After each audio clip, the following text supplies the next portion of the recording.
A man rides his motorcycle through Idlib in February. Photo by Omar Haj Kaddour, AAFP. Amman, pro-government shelling ramped up dramatically across Syria's rebel-held northwest on Wednesday, ahead of a high-level summit in the Russian city of Sochi where the leaders of Russia, Turkey and Iran are expected to discuss the future of Idlib province. Bombardments struck about a dozen towns inside and along an internationally brokered buffer zone surrounding Idlib province, and have sent tens of thousands of newly displaced civilians fleeing destruction, local opposition officials told Syria Direct. Waves of airstrikes and artillery barrages have been building in recent weeks across the embattled rebel enclave, which underwent a comprehensive ceasefire agreement in September. However, local officials told Syria Direct on Thursday that ceasefire infractions are multiplying, and since late January, the escalating violence has displaced at least 85% of the civilian population from towns in and along the buffer zone, a ribbon of no man's land separating pro-government forces from an array of rebel factions that currently control Idlib province. In the past 48 hours alone, renewed shelling has killed at least 2 civilians and injured 5, according to Hamid Khatimi, a volunteer with the Syrian Civil Defense Group of First Responders, often known as the White Helmets. Khatimi added that around 50,000 civilians have fled their homes in northern Hama province over the past month and a half.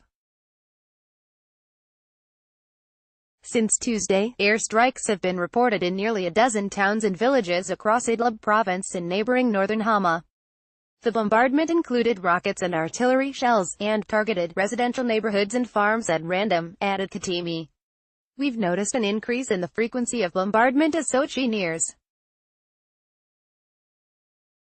The buffer zone town of Latamna declared a state of emergency on Monday, issuing a desperate plea for assistance from local aid groups, echoing a similar declaration by local officials and aid organizations in the town last September. Speaking from the bombed-out town of Ata, about 10 kilometers from Latamna, local media activist Majid al-Yusuf told Syria Direct that only a small number of families remained in the area. "The shelling here is insane," he says. "We ask the guarantors of the ceasefire, especially Turkey, to stand firm against the violations committed by the regime's militias and their Russian and Iranian allies." Meanwhile on Thursday, Turkish President Tayyip Erdogan, Russian President Vladimir Putin and Iranian President Hassan Rouhani convened in the Russian city of Sochi, where the three leaders were set to discuss the fate of the Northwest in the wake of recent territorial advances by hardline Islamist groups. A Turkish presidential spokesperson said that the primary objective of the summit was to seek a permanent solution for the stabilization of Syria, leaving much of the specifics of Thursday's agenda open to speculation. Ahead of meetings with his Turkish and Iranian counterparts on Thursday, President Putin reportedly emphasized a need for ensuring the definitive de-escalation in Idlib, while calling for concrete practical steps regarding the presence of terrorist groups in Syria's northwest.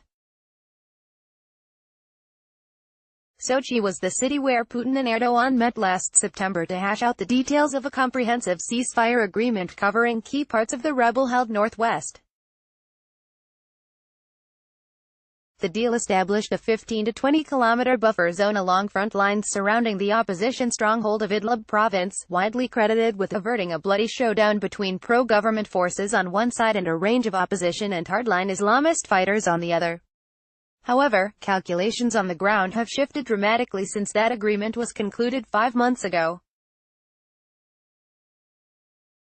Key deadlines have passed without compliance, the most critical being the disbanding of hardline Islamist factions in the region by October 15. Rather than dissolve, the largest extremist group, Hayat Tahrir al-Sham (HTS), has dramatically strengthened its position in the region, embarking on an aggressive campaign since early January against rival rebel groups from the Turkish-backed National Liberation Front (NLF). After the collapse of NLF defenses throughout much of northern Hama province, a ceasefire agreement oversaw evacuations of Ankara-backed fighters to opposition-held areas of the northern Aleppo countryside, currently occupied by Turkish troops. As the latest Sochi summit begins, HTS and its affiliated governance arm, the Syrian Salvation Government, now control approximately 80% of opposition territory in the northwest. The ceasefire deal has been tested repeatedly in the past, and infractions have become more violent and commonplace in recent months.